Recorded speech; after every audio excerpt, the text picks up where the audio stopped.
Yes, hello mga ka-ibags and mga ka-jassy. Ito yung chicken na binabad namin to kanina. May lemon, may asukal, tapos may laurel, tapos may mga cardamom and um, tawag nito yung suka. Tapos ayan. So iluluto namin ito sa kahoy. Magluluto sila sa kahoy ngayon. So, special. And, hugasan ko raw itong maigi. Tapos sasalain. Siguro lalagyan ito ng pampalasa or whatever.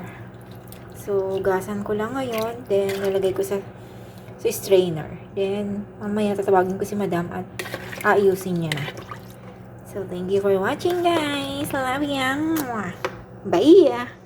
So, ayan na mga ka-eyebags. Nahugasan ko na siya ng maigi. Hindi na siya amoy suka.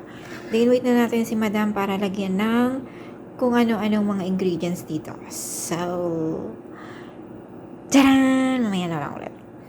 So, mga ka-jassy, ayan, Thursday ngayon at magluluto kami ngayon dito. So, nalinis ko na siya at nakuha ko na. Bali, ito nga pala ay nandun sa may tabi. So, hinila ko siya or inano ko ng kariton papunta dito dahil dito sila magluluto. Sobrang bigat nito. Hindi ko alam, siguro mga 15 kilos to. Bakal siya, purong bakal. Ayan, hindi ko nga sobrang bigat. So, dito sila magluluto at ito yung gagamitin nilang pandingas. Ayan. At ang gagamitin nilang kahoy ay eto. Para palapas siya ng nyug. Ayan. So, magluluto sila ng chicken or kabsa the Judge. So, yan lang mga guys at mga ka-Jassy. Wala lang, in-update ko lang kayo.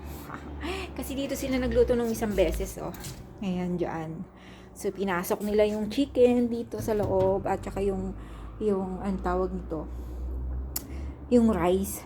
So, hindi ko naman naipakita dahil bawal kasi ako mag-video ng nung nandyan sila. Kaya, ayan, before and after ako nag-video. Ayan.